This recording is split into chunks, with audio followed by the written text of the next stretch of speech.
the court considers Mr. Fulk to be particularly violent, dangerous, and callous. That's what his actions showed me that night. You've heard from the family today how Tim Brown was a son, he was a brother, an uncle, a cousin, a coach, a mentor. He was a helper. He showed up for people. He made a significant impact on so many people, not just his family, but the community as well. And his family has showed up for him today. I think you can tell by the packed courtroom just how beloved Tim was. The loss, the impact that his death has had is immeasurable. You've heard the family talk about the physical impact of the intense pain from losing such a key part of their family. But most importantly, Tim was a father. He leaves a little girl a legacy behind. And I know that she will do amazing things with her life because she has the support from her family. When it comes to crafting a sentence, I know that the court has an incredibly difficult task. However, there are some statutory aggravators that I would ask the court to consider. Obviously, no sentence that is imposed, no number of years, will come close to filling the void of Tim's loss to his family. But not just him, there were 5 other people that were injured that night. 5 people who had just gone to the bar to have a good time, whose lives were also impacted that night. So I would ask the court first and foremost to consider the nature and circumstances of the case. Mr. Fulk circumvented safety measures that were in place. He snuck a gun into a place where guns are not allowed for probably very obvious reasons. You can't have guns in a bar full of people who are intoxicated, it's crowded, it's dark. But he did it anyway. He did it anyway, and then for some unknown reason, perhaps an argument that took place, we don't really know what happened that caused him to fire a gun. And you saw the video during the trial. That gun is pointed straight at the crowd of people. And he fired it again and again and again. And he struck Tim 5 times, and he struck 5 other people. People who then left with broken bones and scars and emotional trauma from that night. Not only that, he terrified hundreds more. That bar, the video is so impactful as you watch a sea of people just drop to the ground, terrified for their lives because of Mr. Fulk's actions. So not only did he impact the family of Tim and his 5 other victims, Raymond Riggins, Vincent Fernellis, Jeremy Dickerson, Malcolm Montgomery, and Dwayne Little. All of those people were impacted that night, and so I would ask the court to consider the nature and circumstances of the event because it was so overwhelmingly uncalled for and risky. It is a miracle that no more than the 6 people who were injured or killed were injured that night. The second aggravator I'd ask the court to consider is Mr. Fulk's history of criminal behavior. He has a lengthy juvenile history that involves a number of arrests, a number of true findings, and with those true findings come again and again failed components. He went to juvenile DOC, I believe, twice. His juvenile true findings include intimidation as a D felony, theft as a D felony, burglary as a level 4 felony, as well as a number of other arrests. Then I would ask you to look at Mr. Fulk's adult history. His first conviction is the burglary as a level 4 in 2017, and on that sentence, he had a community corrections violation and ended up in the Department of Correction. He then had a number of other arrests, including a strangulation in 2021. He also had a theft in 2023 with, again, a probation violation where he was sentenced to the Marion County Jail, as well as another theft case with the same outcome, a probation violation. Again and again and again, Mr. Fulk encountered the criminal justice system from the time I believe he was 14 at his first arrest until today. Additionally, while he was in custody, he's had a number of violations, as well as being charged with a new offense. He had violations in July of 2024 for assault. He had a violation in April of 2025 for assault on a staff member. He had a violation also in April of 2025 for disruption of jail operations. And then the final aggravator that I would ask the court to consider is the fact that he has recently violated the conditions of his probation, his parole, community corrections, or pretrial release. I went through the pre-sentence investigation, and I noticed that the cases just overlapped and overlapped and overlapped. And so I looked at all of the different offenses, and I did the math on them. And since 2014, I believe, or 2016, Mr. Fulk has only been not under the supervision of the court for either a filed case or some sort of a community correction sentence, or at the Department of Corrections or the Adult Detention Center for 292 days. That is the only amount of time where he has been just walking around as a completely unencumbered person in this city.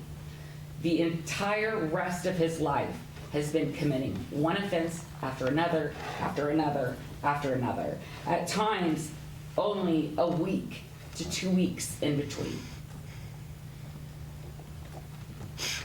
He was on pretrial release, or on probation, I apologize, for 2 offenses when this offense was occurred.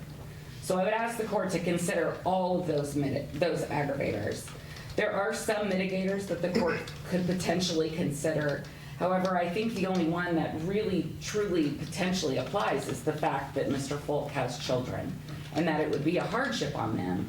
But I would argue that it's not necessarily an undue hardship, because I don't know what kind of impact he was having on their life when, again, he is constantly being arrested, constantly serving sentences.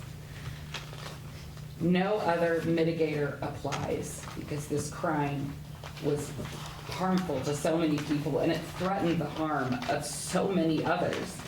There's no indication that this wouldn't reoccur. There's no indication that this wasn't provoked in some way. And he is incredibly unlikely to respond affirmatively to any type of reduced or community corrections type sentence. So based on all of these aggravators, I would ask the court to impose an aggravated sentence. I would ask the court for count 1 to impose a time of 63 years for the murder of Tim Brown. I would ask the court for counts 2, the battery with a deadly weapon on Raymond Riggins, to impose a sentence of 5 years. The same for count 3 for Benson Fernellis, a sentence of 5 years. For count 4, the aggravated battery of Malcolm Montgomery, I would ask the court to sentence Mr. Fulk to 14 years. For counts 5 and 6, the battery with a deadly weapon on Jeremy Dickerson and Dwayne Little, I would ask the court to sentence Mr. Fulk to 5 years for each of those crimes. Additionally, because we have 6 different victims here, I would ask the court to impose each of these counts consecutively. I believe, if I've done the math correctly, that's a total sentence of 97 years. I think that is appropriate when the court weighs the aggravators and the mitigators in this case. And I think that 97 years will not come close to making it up for the family with what they've lost. It won't come close to making the other 5 victims whole again. But it will hold Mr. Fulk accountable in the most appropriate way under the law. Defense argument, please. Yes, Judge. I think there are 2 statutory aggravators. I think number 2, the history of criminal and delinquent behavior, is an aggravator to consider. I also think that the recent violation of probation number 6 is also inappropriate mitigator for the aggravated for the court to consider. As far as mitigators, Judge, as I see it, I think number 2, unlikely, so the result of circumstances unlikely to occur applies, as well as the undue hardship imprisonment will impose on Mr. Fulk's kids. I guess I'll start with kind of throwing out there. When you see what was presented at trial, Mr. Fulk didn't go to the bar with the intent on any, maliciousness or anything of that nature. What we know is he was at another bar beforehand. Everything was fine. He's outside dancing. He's having a good time at Landsharks when he's first there. I think I agree. There's nothing that we know based on the case as far as what happened inside the bar. I agree with that. But I started to say he's not someone who went into this situation knowing what was going to happen. I think this is the result of bad decisions that compounded is essentially what happened here. It's not someone who went in, kind of with this evil intent to do harm to anyone in the bar. Now, obviously, again, he made a poor choice, but I ask that you separate that from kind of some things that we know about Mr. Fulk. We know he does have 4 children, 2 sets of twins, that he was active and, engaged in their life. We know that he was someone who was in school. We know he was someone who had a job. So he's someone who, was trying to, be a productive member of society. I think looking at the PSI, kind of the juvenile things that the prosecutor talked about are kind of indicative of instability as a child, and things that happened to him as a kid. I think throughout that he has tried to be productive, a productive member of society as much as he can, and I think he's someone who has tried. So I started to say, Judge, I don't think he is, someone who could be considered the worst of the worst. He's not someone who, had nothing going for himself. He has family here in the gallery today. He has people who, kind of he's beholden to, he's accountable to, and who love him, and who, want to see the best for him. And looking at all these things, Judge, I think I would ask the court to consider, based on kind of the speed and the chaos, to run some of these counts concurrently and not run them all consecutively. I understand the state's sentiments, but basically we know what happened here. This is not something where, it wasn't intentional. I mean, obviously the jury said it was knowingly, so I asked the court to kind of take that difference into account in terms of the results. I think it needs to be punished, Judge, but I don't think that this needs to be an aggravated sentence. I think, if you're going to craft the sentence, I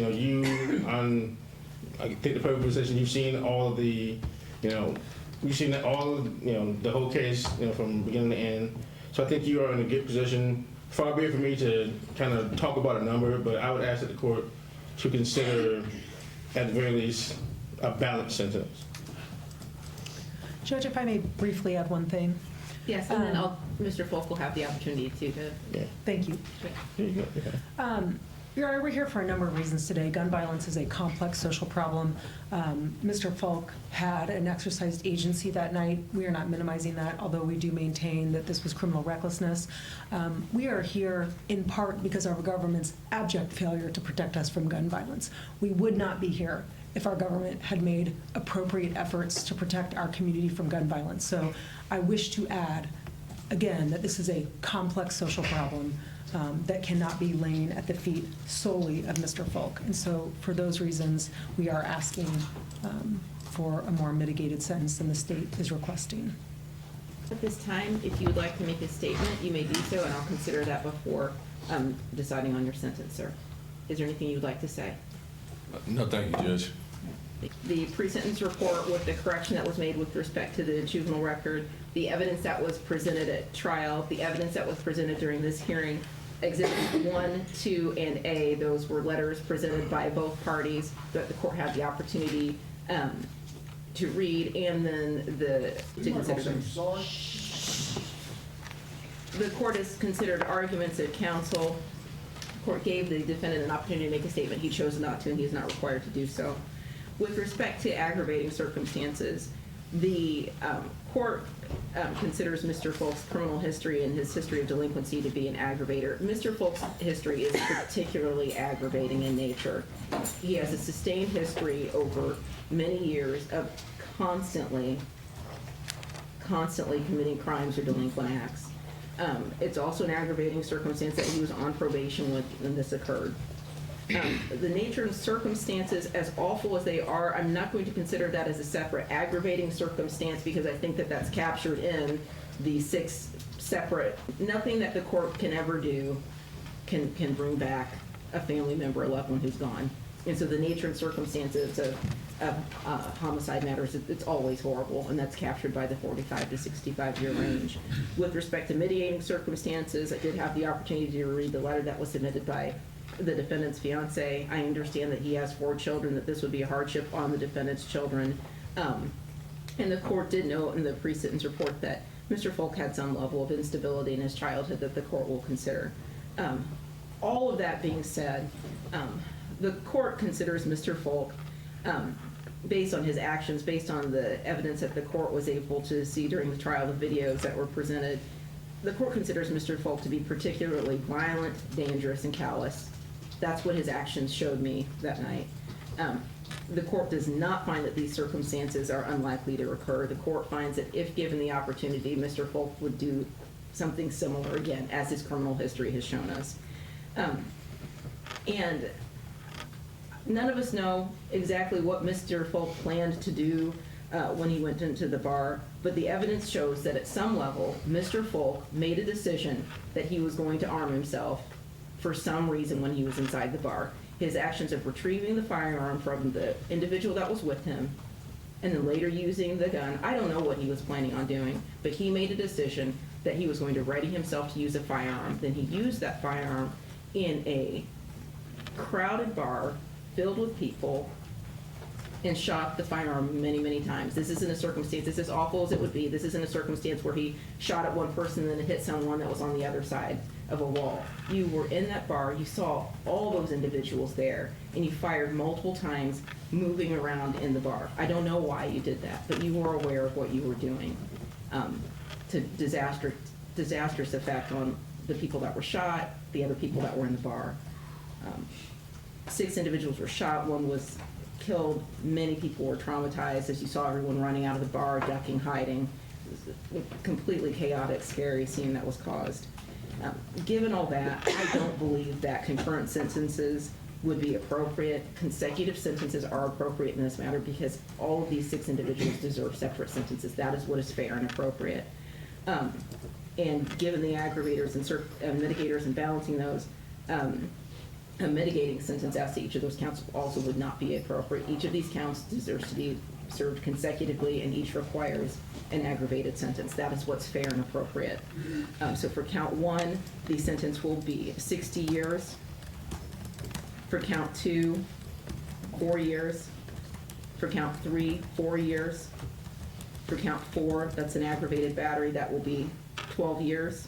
For count 5, 4 years. For count 6, 4 years. All of those will be served consecutively, meaning one after the other. I'm going to find you indigent to court costs. I'm not going to order a fine in this matter. Sir, you have the right to appeal both the conviction and the sentence. If you want to appeal, you need to let me know because you only have 30 days to do so. You'll waive your appellate rights if you don't let me know within those 30 days. I can appoint the public defender agency to represent you now for purposes of appeal. Would you like me to appoint proper counsel to represent you? Yes, ma'am. Proper counsel is appointed. Is there anything else from either party at this time? Judge, I just wanted to clarify that all of those sentences will be served in the Department of Correction. All of those will be served in the Department of Corrections. And then I'm going to set a date for the level 6 matter. And again, looking at the charge that was filed and looking at the probable cause affidavit in that matter, that feels like a one-day jury trial to me. About how far out should I set this? Judge, maybe 6 weeks, I would say. That's fine with the state. Would parties like that to be set on June 18th?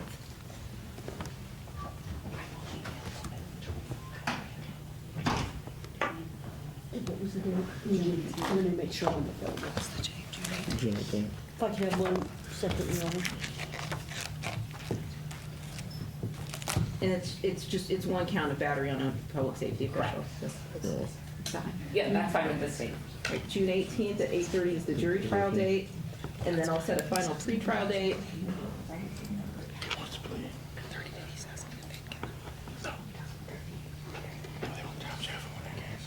Could we set that for June 9th at 1:30?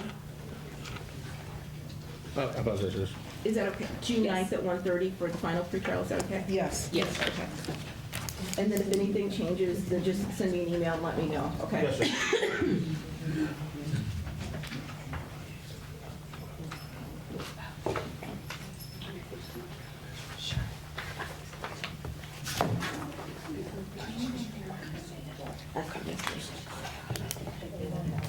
Okay, and then I am going to ask everyone in the gallery that was here for the sentencing on Mr. Fulk to follow the deputy's instructions if they have instructions for you with respect to how you exit or in what order they want you to exit the courtroom. Please follow the deputy's instructions.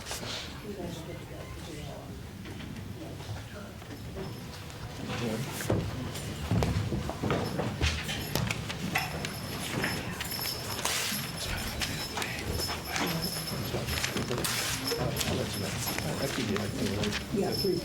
Yeah, I'm gonna have it. Yeah.